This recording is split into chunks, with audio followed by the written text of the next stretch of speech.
런던의 어느 백화점이 폭격을 맞았어요. 그래서 그 입구가 파괴가 되어서 큰 구멍이 뻥 하고 뚫리게 되었습니다. 그랬더니 그 백화점에서 다음날 이런 간판을 내걸었다는 거예요. 오늘부터 입구를 확장합니다. 네. 그리고 얼마 안 지나서 버킹엄 궁이 폭격을 맞았습니다. 폭격을 팍 하고 맞으면서 구멍이 뚫리고 또 성벽이 무너졌습니다. 그때 엘리자베스 2세의 어머니가 이렇게 이야기했습니다. 우리가 폭격을 당해서 다행이다. 왕실과 국민 사이를 가로막고 있어서 벽이 사라졌다. 이제 국민들을 볼 면목이 생겼다. 이렇게 생각을 하고 이야기했다는 겁니다. 상황은 절박하고 굉장히 나쁜 상황이었지만 그러나 그들은 상황에 매몰되지 않고 더 큰 그림을 보았고 소망을 보았고 결국 전쟁에서 승리하게 되는 줄로 믿습니다. 이스라엘은 하나님의 언약 백성이었지만 그리 하나님의 말씀에 순종하지 않고 열해야 될 대상들, 우상을 숭배하는 가나안 족속과 화친 정책을 냈고 그들을 허용하다가 결국 세력이 커진 그들에 의해서 반대로 지배당하는 인생을 살게 되었습니다. 얼마나 참 안타까운 인생입니까? 하나님 주신 축복을 바로 차버린 거죠. 그러나 하나님께서는 그 가운데에서 그들을 잊지 아니하시고 그들을 구원하기 위하여 한 사람을 준비하셨는데 바로 오늘 말씀에 나오는 그 주인공 사울입니다. 1절에 보니까 사울이 이렇게 소개하고 있어요. 우리가 함께 읽은 말씀 1절에 보니까 베냐민 지파의 기스라 이름하는 유력한 사람이 있으니 그는 아비엘의 아들이요 스롤의 손자요 베고라스의 증손이요 아비야의 현손이며 베냐민 사람이더라. 네, 무슨 말이에요? 설명할 필요가 많다는 것은요 그만큼 알려져 있지 않은 사람이라는 것입니다. 설명할 필요가 말이 필요 없는 사람은 굉장히 유명한 사람이죠. 그 사람은 말이 필요 없어. 굉장히 유명한 사람인데 덕지 이렇게 많이 설명하고 있는 것은 이 사울을 여러 사람이 이름을 빌어서 설명해야지 알 정도로 작은 사람, 연약한 사람이었다는 것입니다. 그리고 나서 마지막에 베냐민 사람이더라 이렇게 이야기하는 것은요 한마디로 카운터 펀치였어요. 여러분 베냐민 지파가 어떤 지파냐면 베냐민 지파에 불량배들이 많았습니다. 그들이 소돔과 고모라와 같이 동성애가 만연하고요. 그런 불량배들이 많은 곳이었어요. 한 레위인이 고향으로 돌아가는 길에 다른 곳에서 머물지 아니하고 하나님의 언약 백성이 있는 베냐민 지파의 고을에서 머물었는데 그때 이 베냐민 지파에 거주하는 불량배가 찾아오게 됩니다. 그래서 이 레위인의 첩을 밤새도록 욕보이고 그가 죽도록 내버려 두게 되죠. 그 아침에 레위인이 나가보니까 자신의 첩이 죽어있는 것을 발견하게 되고 그 사진을 찢어서 12지파에 전체라고 보내게 됩니다. 그리고 나서 이 베냐민 지파를 벌하게 됐는데 불량배만 내어주라. 그러면 우리가 너희들 지파는 건드리지 않고 불량배만 처단하겠다. 근데 베냐민 지파가 어떻게 하냐면 교만해졌어요. 그들이 세력이 많아졌었거든요. 그래가지고 그들이 이 제안을 거절하고 다른 지파들과 맞서 싸우게 됩니다. 이게 진멸을 당해서 700여 명밖에 남지 않을 정도로 완전히 가문이 지파가 몰살을 당하게 되는 아픔을 겪게 됩니다. 그러니까 그들이 어떤 마음을 가지고 있냐면 그들은 죄인이고 그들은 연약하고 그들은 비천한 자들이라는 생각을 가지고 있는 것입니다. 그런데요 하나님께서 누구 가운데서 왕을 세우냐면 베냐민 지파에서 보잘것없는 연약한 사울을 선택하셔서 왕으로 세우셨다는 것입니다. 여러분 우리가 하나님의 일은요 자격이 되어서 하는 것이 아니라 하나님의 일은 하나님 앞에 겸손한 사람, 가장 비천하고 가장 연약하고 볼품없는 사람을 하나님께서 선택하셔서 그 일을 이루게 하신 줄로 믿습니다. 왜요? 그렇게 해야 하나님이 드러나시기 때문에 그렇습니다. 여러분 하나님은 의로운 사람, 옳은 사람을 들어서 사용하시지 않습니다. 왜냐하면 자기 의가 강하기 때문에 그래요. 하나님의 일을 감당해 놓고 나서 뭐라고 이야기하냐면 이건 내가 했다, 내 능력으로 했다, 내 힘으로 했다. 하나님은 어떤 사람을 쓰시냐면 저는 아무것도 아닙니다. 저는 비천한 자입니다. 그렇게 고백하는 사람을 하나님께서 쓰시는 줄로 믿습니다.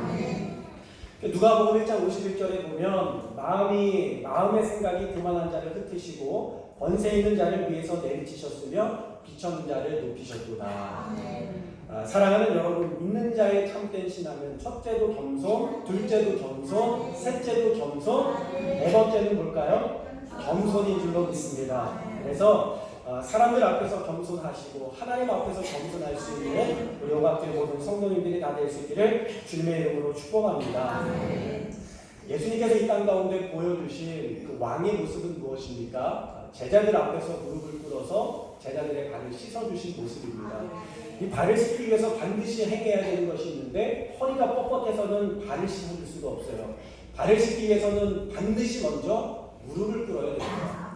여러분 출생기 당시에 제자에게 무릎을 꿇었다는 것은요 굉장한 수치적인 일이고 수치심이 느껴지는 일이었습니다. 그런데 예수님은 그것을 전혀 마다하지 아니하시고 무릎을 꿇고 제자들의 발을 씻어주셨다는 것입니다. 여러분 발이 깨끗합니까? 깨끗해요? 전혀 깨끗하지 않잖아요. 우리 아이들 발을 이렇게 보면요 발에서 땀도 많이 나고 먼지도 많이 붙고 냄새도 나고 그렇습니다.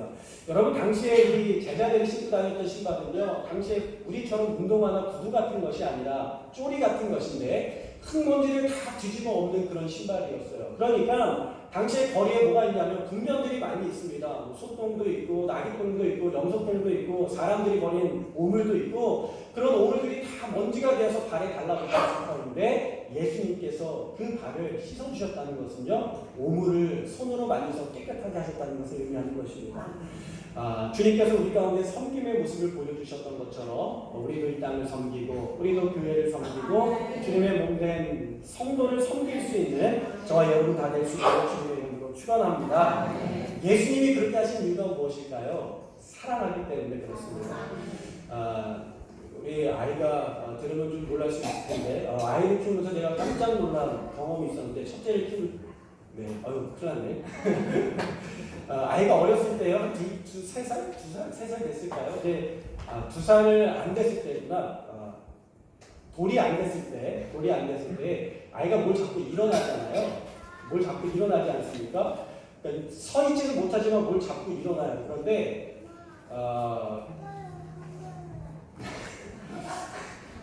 이 얘기를 하면 아이한테 혼날 것 같은데요. 그때 기저귀를 이렇게 채워놓잖아요. 그러면 이렇게 가끔 기저귀를 하루에도 10번, 20번씩 이렇게 갑니다. 그러니까 엉덩이가 허니까 그걸 가끔 빼놔요. 그러면 빼놓은 상태에서 뭘 하냐면 변을 봅니다. 그러니까 그냥 방바닥에 변을 본 거예요. 그리고 나서 그 변 뒤에서 이걸 잡고요. 막 춤을 추는 거예요. 부끄러워. 근데 부모는 어떻게 해요? 그거를 다 닦아주잖아요. 발 하나하나, 발가락 사이에 하나 묻었던 오물들을 다 깨끗하게 닦아주고 씻어주는 겁니다. 왜 그렇습니까? 사랑하기 때문에 그래요. 오죽하면요, 이 어린아이 갓난아기의 똥을 맡으면서 뭐라고 이야기하냐면, 밥냄새 나는 것 같다. 밥냄새 나는 것 같다. 그러면서 깨끗하게 씻어주지 않습니까? 그 이유가 무엇입니까? 사랑하기 때문에 그런 거예요. 하나님께서 저와 여러분을 사랑하시는 줄로 믿습니다. 여러분 저는 우리 교회가 점점 낮아지기를 원합니다. 물이 높은 곳에서 낮은 곳으로 흘러가는 것처럼 하나님의 은혜가 우리의 삶을 통하여 낮은 곳으로 점점 흘러가길 원하고 신앙생활을 오래 할수록 낮아지고 중직을 맡을수록 더 낮아지고 겸손해지고 하나님 앞에 무릎 꿇는 모습을 보여줄 수 있기를 소원합니다. 여러분 이것이 예수님께서 원하시는 교회 아니겠습니까? 저는 주님께서 우리의 삶을 반드시 갚아줄 거라고 생각을 합니다. 오늘 새벽에 함께 묵상한 말씀 가운데에 이 하나님께서 아말렉을 치시겠다라고 사울을 통하여 말씀하시는데 이 아말렉이 범죄한 일이 무엇이냐면 이스라엘 백성들이 출애굽할 때에 그들을 뒤에서 쳤던 일이었어요. 길을 내주지 않고 그들을 뒤에서 치고 이 발락과 발락이 이 이스라엘을 넘어뜨리기 위하여 저주하고 방해했었던 사람들이었습니다. 그런데 하나님께서 400년도 넘은 그 일을요 기억하시고 심판하시는 것을 보게 됩니다. 하나님은요 400년이 지났다 할지라도 우리의 기도를 기억하시고 우리의 간구를 기억하시는 하나님이신 줄로 믿습니다. 여러분 저는 그래서 우리 오각교회 성도님들은 세상을 향하여 살면서 좀 손해보면서 살았으면 좋겠어요. 왜요? 주님께서 갚아주실 거잖아요. 사람들이 물어볼 때에 당신은 자존심이 중요하지 않습니까? 중요합니다. 그런데 나는 예수님이 더 중요합니다. 당신은 물질이 중요하지 않습니까? 중요합니다. 그런데 저에게는 예수님이 더 중요합니다. 이런 고백을 할 수 있는 우리 오각교회가 되었으면 좋겠습니다. 2절 말씀에 보니까 이렇게 이야기를 해요. 기스의 아들이 있으니 그의 이름은 사울이요 준수한 소년이라. 사울이요 키가 굉장히 컸습니다. 다른 사람들 머리가요 사울의 어깨에 올 정도로 키가 굉장히 컸어요. 그래서 성경은 준수하다 이렇게 표현을 하고 있고 어떤 성경은 아름답다, 잘생겼다 이렇게 표현을 하고 있는데 여러분 히브리어는요 굉장히 많은 뜻을 담고 있는 것을 아세요? 히브리어가 한 7,000단어 정도 되는데 영어는요 영어 사전에 등재된 단어가 75만 단어라고 합니다.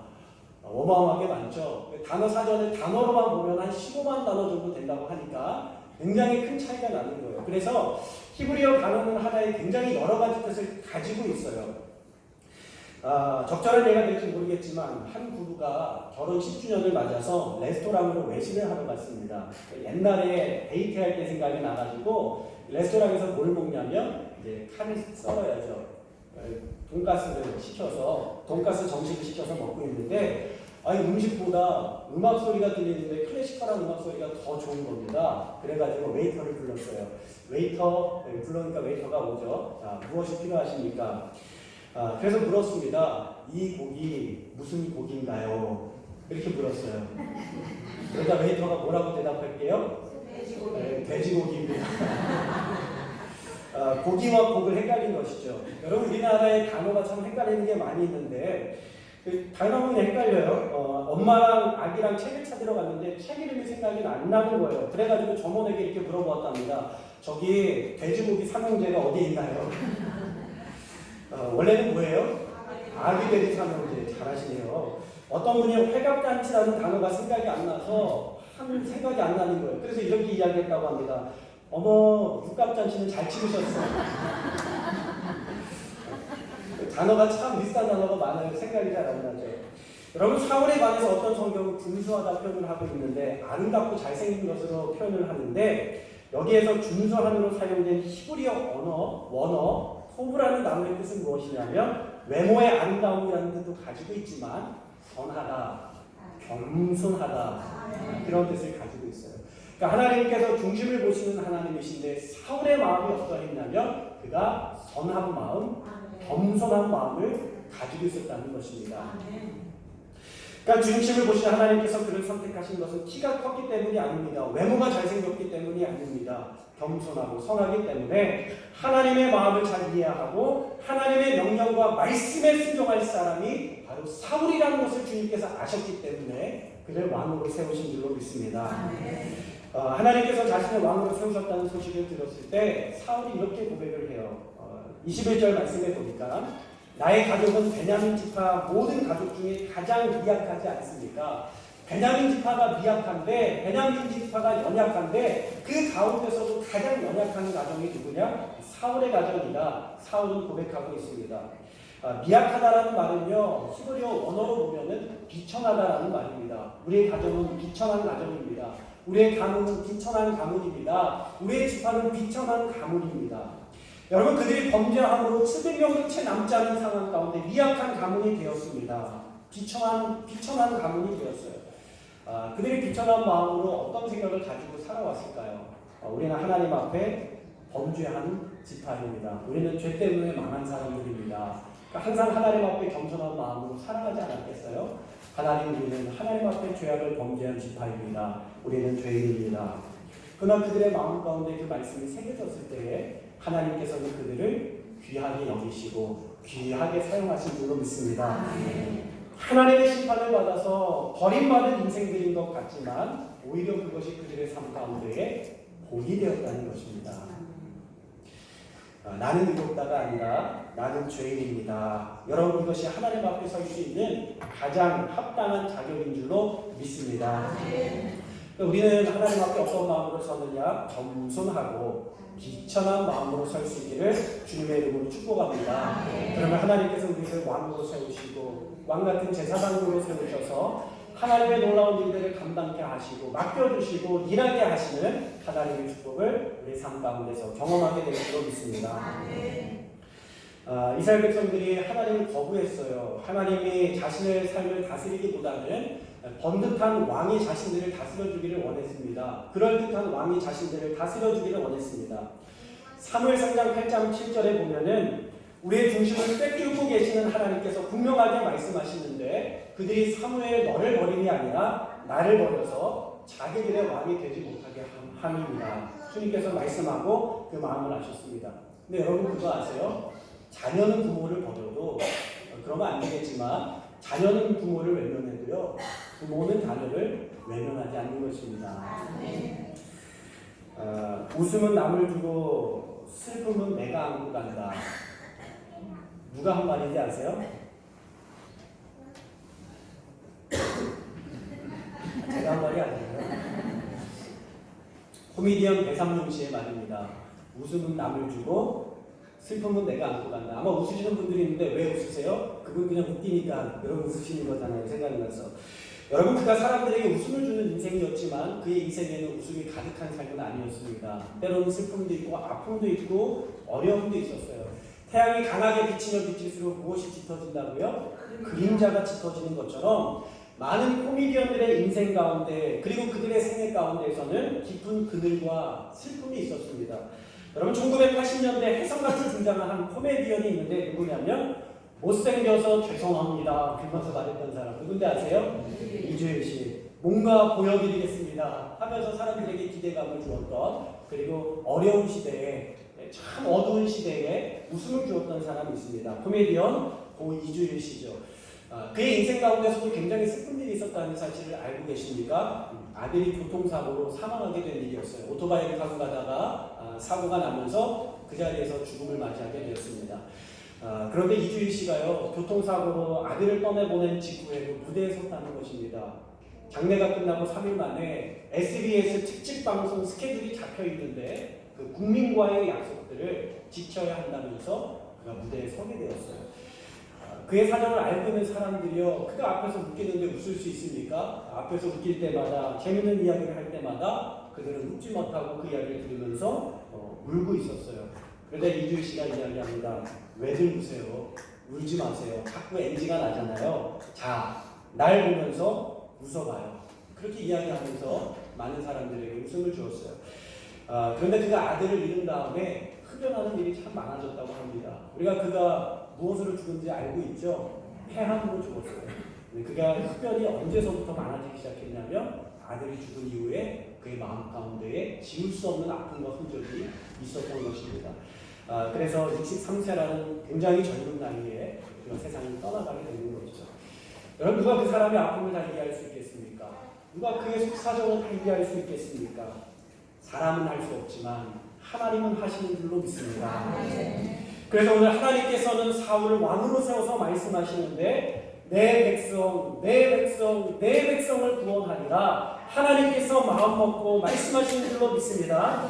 16절의 말씀을 다 같이 읽었으면 좋겠는데요. 여러분 내 백성이 몇 번 들어가는지 한번 살펴보시면 좋겠습니다. 다 같이 읽겠습니다. 시작.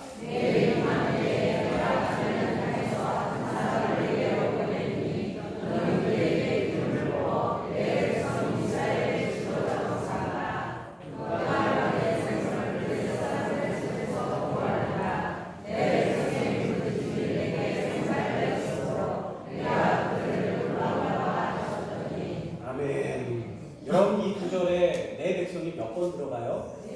3번이나 들어갑니다.